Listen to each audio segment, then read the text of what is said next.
नमस्कार, मी Shreyas Pande. Ground zero मध्ये आपलं स्वागत आहे. भारतीयांसाठी आजचा दिवस खूप महत्त्वाचा आहे. भारताची महत्त्वाकांक्षी गगनयान मोहिमेची पहिली मोठी चाचणी आज यशस्वीरित्या पार पडली. भारतीय अंतराळ संशोधन संस्था भारताच्या गगनयान मोहिमेच्या प्रक्षेपणाच्या दिशेने क्रू एस्केप सिस्टमचं पहिलं चाचणी उड्डाण करण्यात आलं. गगनयान मोहिमेदरम्यान यंत्रणेत काही बिघाड झाल्यास अंतराळवीरांना सुरक्षितपणे पृथ्वीवर आणणारी क्रू एस्केप सिस्टम चाचणी करण्यात आली. अशा जोखमी मोहिमेतील अंतराळवीरांच्या सुरक्षिततेसाठी ही चाचणी अत्यंत महत्त्वाची असते. आधी ही चाचणी खराब हवामान आणि तांत्रिक कारणांमुळे रद्द करण्याची घोषणा झाली होती. मात्र नंतर सर्व तांत्रिक अडचणी दूर करण्यात आल्या आणि शनिवारी सकाळी 10 वाजता उड्डाण चाचणी घेण्यात आली. या चाचणी दरम्यान मॉड्यूल अंतराळात नेलं गेलं. त्यानंतर ते ठराविक उंचीपर्यंत नेऊन पुन्हा पृथ्वीवर परत आणून बंगालच्या उपसागरात उतरवण्यात आलं.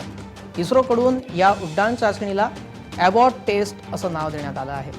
क्रू एस्केप मॉड्यूलची चाचणी यशस्वी झाल्याने आता गगनयान मोहिमेचा पुढचा मार्ग मोकळा झाला आहे. पण यानंतरच्या काळातही किमान 5 ते 6 वेगवेगळ्या चाचण्यांचे टप्पे पार करायचे आहेत. त्या चाचण्या यशस्वी झाल्यावरच प्रत्यक्ष अंतराळवीरांना घेऊन गगनयान उड्डाण करेल. 2025 मध्ये हे उड्डाण होणं अपेक्षित आहे.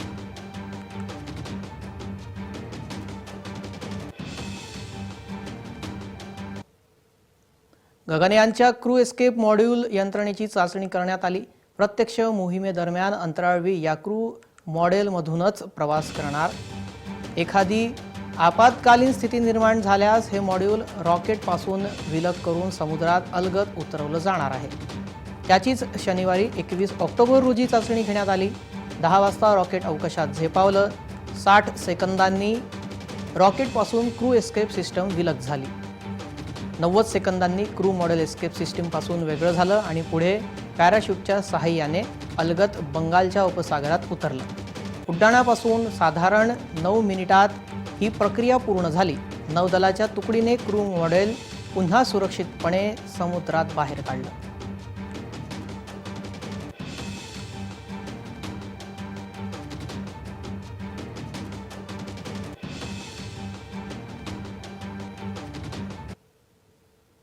क्रू मॉड्यूल आणि क्रू एस्केप सिस्टीमसाठी आजची चाचणी महत्त्वाची होती.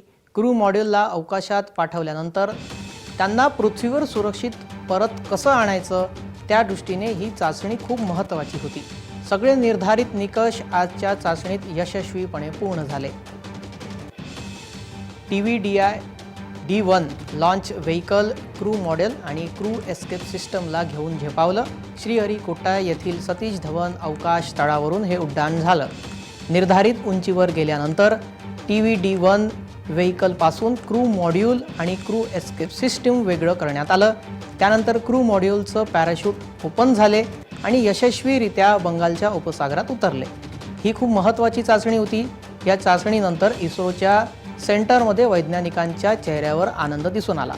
इस्रोचे प्रमुख S. सोमनाथ यांनी TVD-1 मिशन यशस्वी झाल्याचं जाहीर केलं. क्रू एस्केप सिस्टमला यशस्वीपणे परत आणणं हा चाचणीचा उद्देश असल्याचं त्यांनी सांगितलं. पॅराशूट ओपन झाल्यानंतर अपेक्षित वेगाने समुद्रात टच डाऊन झाल्याचं ते म्हणाले.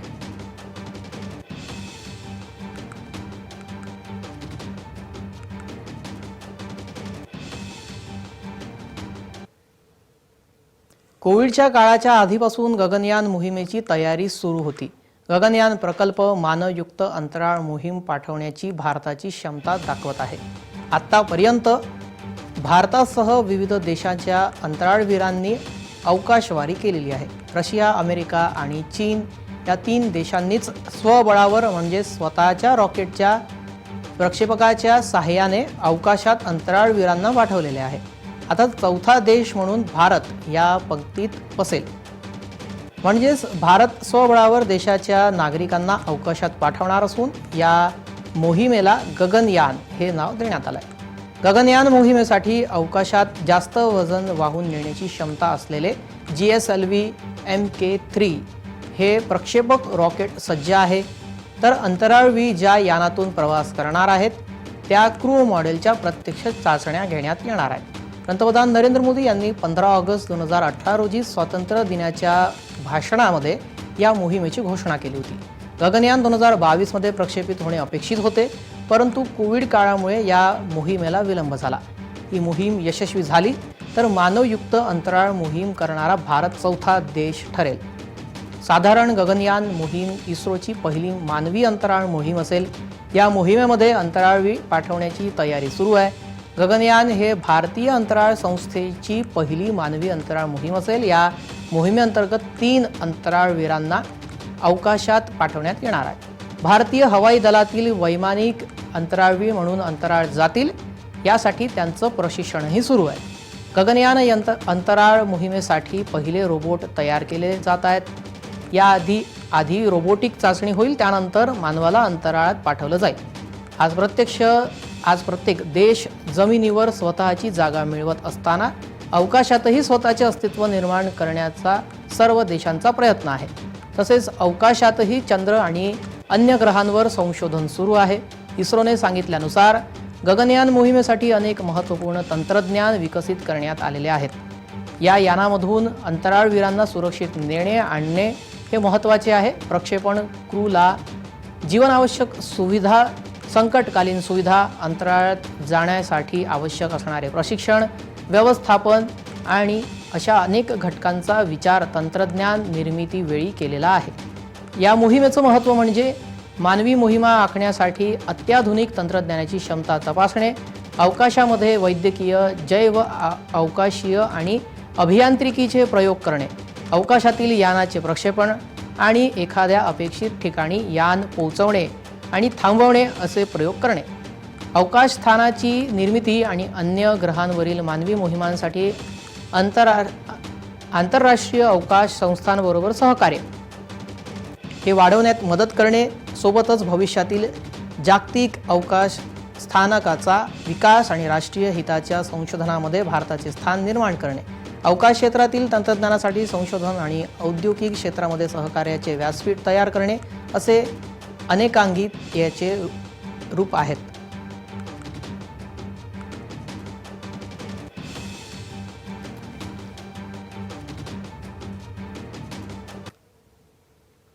याआधी अमेरिका, रशिया आणि चीन या देशांनी स्वतःच्या बळावर मानवयुक्त अंतराळ मोहिमा पार पाडल्या आहेत। जे या मोहिमांमध्ये अंतराळात जातात त्यांना इंग्रजीत ॲस्ट्रोनॉट्स असे म्हणतात। मात्र भारताच्या अंतराळवीरांना व्यामनॉट्स असं संबोधलं जाईल। व्योम हा संस्कृत शब्द असून त्याचा अर्थ अंतराळ असा होतो।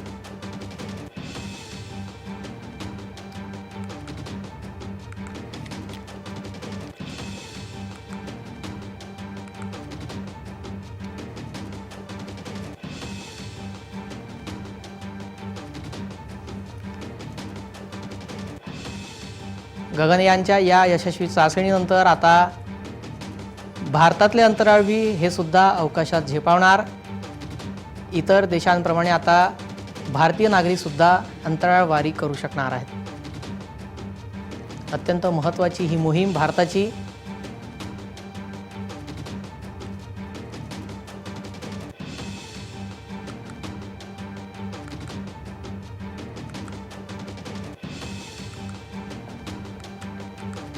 याआधी अमेरिका, रशिया आणि चीन या देशांनी स्वतःच्या बळावर मानवयुक्त अंतराळ मोहिमा पार पाडल्या। जे या मोहिमांमध्ये अंतराळात जातात त्यांना इंग्रजीत ॲस्ट्रोनॉट असे म्हणतात। मात्र भारताच्या अंतराळवीरांना व्यामनॉट्स असं संबोधलं जाणार आहे। व्योम हा संस्कृत शब्द असून त्याचा अर्थ अंतराळ असा होतो।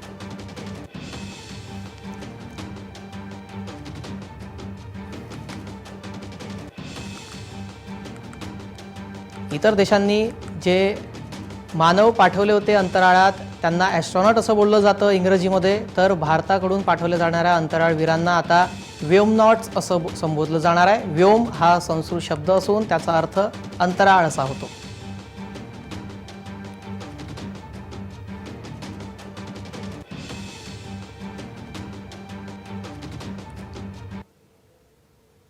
ग्राउंड झिरोमध्ये वेळ झाली का विश्रांतीची, लगेच परत येतोय।